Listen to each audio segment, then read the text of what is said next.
let me show you what we've got. We've got a lot, but I know that there's parts are missing. Now we're going to be assembling the Cherokee here. This is a project that's been, 8 to 10 years in the making. And I have plenty. I've got a container here, light buckets, all kinds of stuff, brackets, dash parts. I've pulled out all the stuff that I could find for the lights and the outside trim.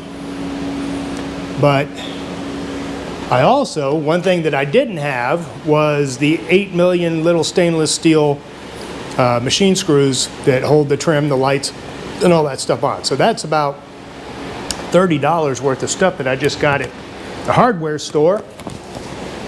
But let's start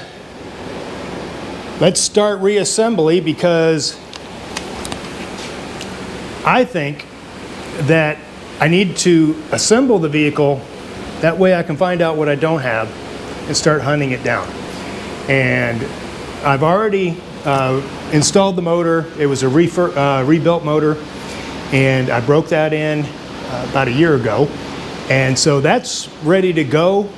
I took the fuel injection off in order to put a simple 2150 carb on there, because I did not want to fuss with the fuel injection while I'm trying to break a motor in.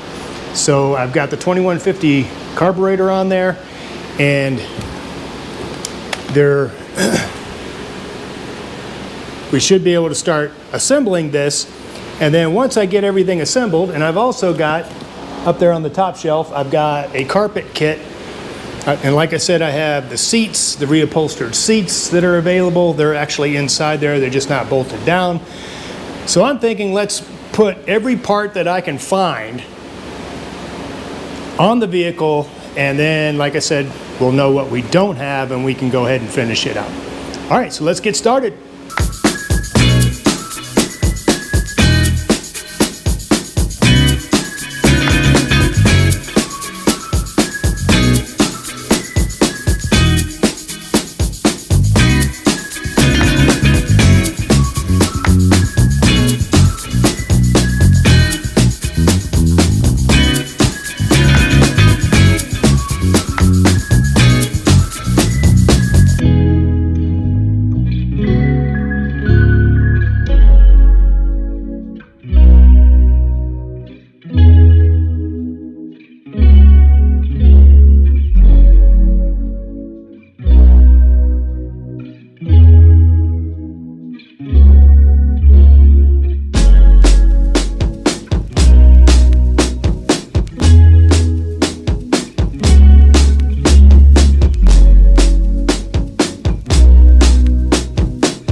Let's take a look and see how far I've gotten so far.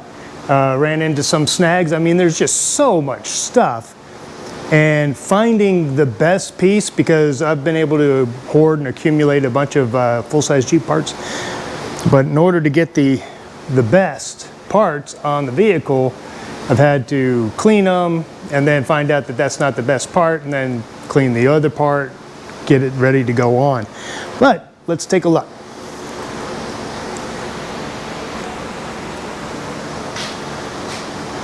All right, so we got the side markers on. I replaced the blinker bucket on the driver's side. Also, these Headlight buckets are really bad. I mean, they've been painted over once already. Paint is peeling off of the plastic chrome. So I think that I'm just going to go ahead and scuff those up and repaint them. I don't know what color yet. Maybe the Loudon green color that the rest of the Jeep is. And unfortunately, I had to settle for a final edition grille. These are not the best grills. I like the muscle grills best, but those are expensive. I've got one on my full-size truck, and I'm not going to swap it. So I'd like to get a booby grill, to tell you the truth, but those were only made a few years and they're hard to find. So that's where we're at here.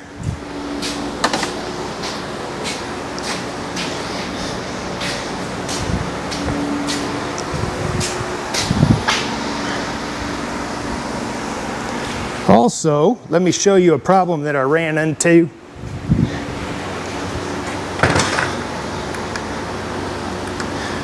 When I was going through the headlight buckets, the headlight up-down adjustment piece right here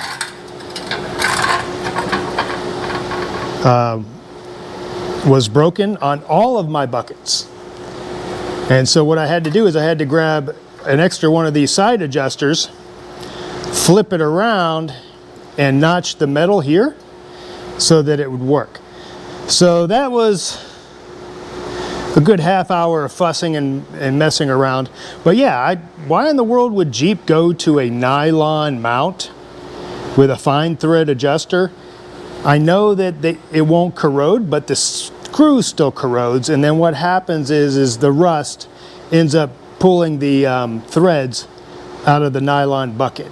So I don't know why Jeep did that, but I basically cut one of these off, moved it to the front, notched that, and rivet. I had to rivet it back in place. So we got that done, and now, I mean, look at all that stuff on the ground, on the floor, sorting stuff out. So I'm almost done with these buckets of parts, and then we'll move on to the interior. Like I said, I've got that box full of carpet up there. I'm going to put that in. However, I need to get some insulation to go under the carpet, and I've got to order that off of the internet, get some coming in here. I could actually get some at a hardware store, but you need to get the closed foam stuff that is more heat tolerant, and it's not going to absorb moisture. Well, now we're at the point where I think I've gone through all this stuff and I've got what I need. One of the things that I ran into with the Cherokee is that there is no harness going to these lights anymore. They cut them out, and if I look underneath the harness where it goes across the rear cross member, some things have been cut out there also. Oh, and this is a different style plug than what I have, and it's been cut here. This is the backup light, I'm presuming. So I am going to have to wire these in or merge these wiring harnesses together, because if you look, this is a totally different wiring harness than what's in there for these rear lights.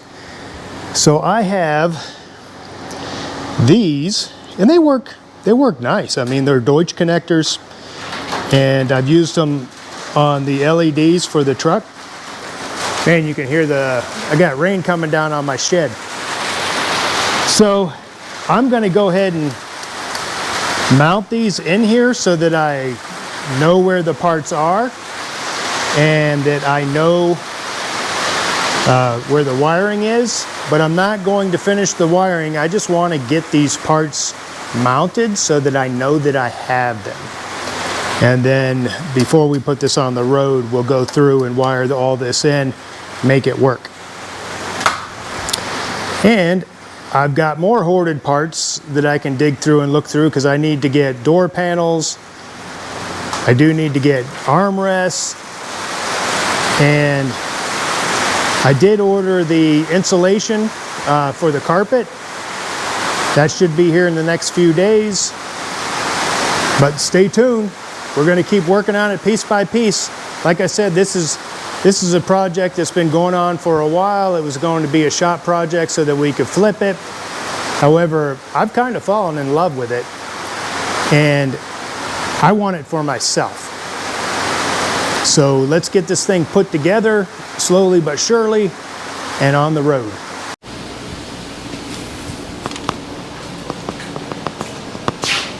All right, we got some goodies in today. First, I wanted to show you that I tracked down my door panels. I did these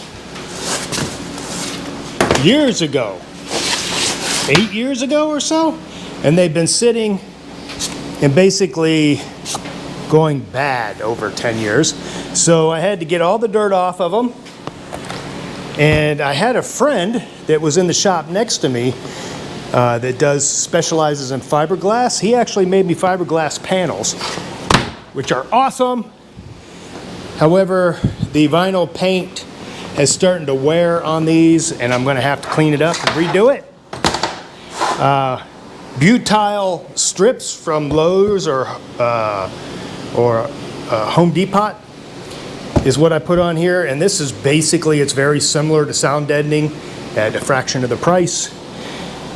But you can see where it's starting to curl back, so I'm going to have to clean this up and re-stick this stuff before I go to paint it, repaint it, and install it.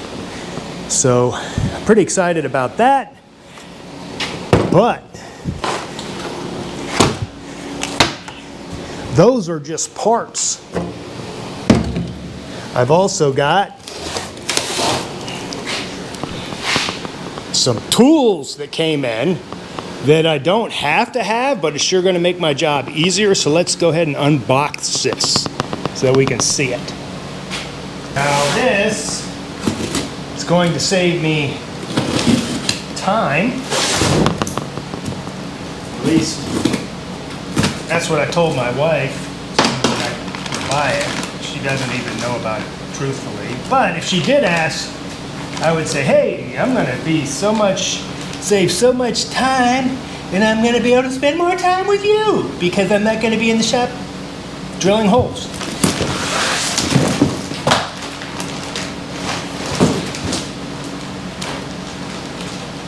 Oh my goodness. Check that out. That is a hydraulic hole punch, 20 ton. That's just one part of it. Hydraulics connect into here. These are my dies, punch dies. And we're gonna have to set this up somewhere. Oh, I didn't notice that. It doesn't have any mounting holes. I'm gonna have to figure that out.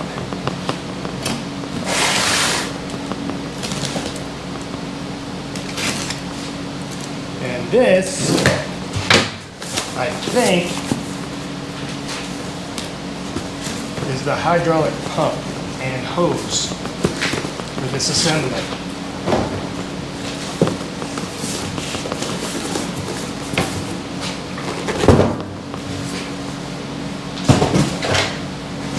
I'll trip on those boxes here in a little bit, probably off camera, ones that I just threw on the floor. So, let's look what we got here.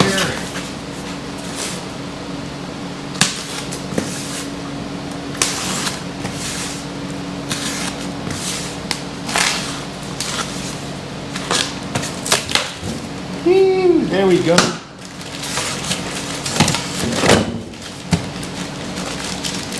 Okay, this is what an example of reinvesting in the business.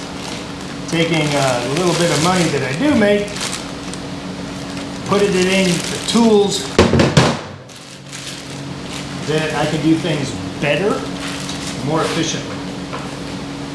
Yep, so this is the hydraulic hose that runs from the pump to here. And let's see. We'll get this figured out, put together.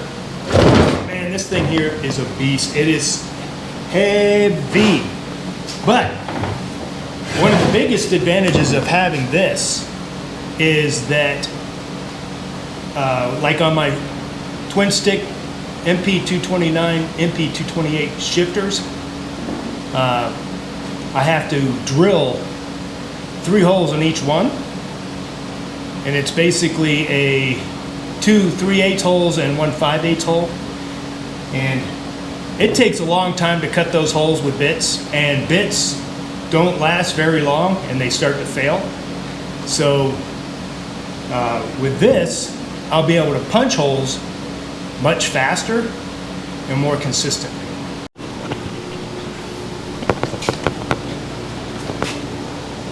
Well, one of the things that I've been catching up on, we talked about the door panels falling apart or basically been setting for a long time. So this is where we're at. I've been basically cleaned up and re-glued the edges so that the edges will be sealed again. And we're going to, it's been setting up now for a day, so I'm going to pull these clamps off, flip it over, clean it up. I've got some black vinyl paint, so I'm going to go over it with a green scuff pad, and then I'm going to use some of this duplicolor vinyl and fabric paint. And being a vinyl and fabric paint, it has properties that allows it to cut into the plastic a little bit more than a regular paint would. So that's what I'm going to use. I'll get this all cleaned up, let it set up and dry, and then we'll set them aside until we can reinstall. Next, what we're going to do is I bought some butyl rubber from the hardware store. I'm going to put some of this down for sound and heat insulation that'll be underneath the carpet. But in order to get this to stick, and so what we're going to do so that the butyl will stick is I already vacuumed all this out. However, there's a lot of dust and mud dauber dirt and stuff like that in here. So I am going to roll this out and wash it down real good so that I can roll or put the butyl on the hot spots and work this thing out, get it started and set up so that we can basically get the carpet in and the seats and the door panels. And if I have enough butyl, I'm going to run some strips of butyl on the door frames themselves, on the jambs, and the sticky side against the metal, of course, and that way hopefully the butyl doesn't necessarily stick to the door panel. But, and we mentioned this once before, that the rubber butyl is the same stuff that that they make for boom mat and stuff like that. However, it may be a little thicker, but it's basically the same stuff. Now, the adhesive might be better for automotive use. I don't know. I do know that the butyl will fall off the roof or the ceiling if you put it up there from the heat, but on the ground, gravity is going to keep it in place. And I also have some of this adhesive contact cement so that I can paint on any areas that I think might be subject to moving later. So we'll try all that, get this going, and pretty soon I am going to have, Lord willing, a complete vehicle. And then we can start working towards making it run and reliable.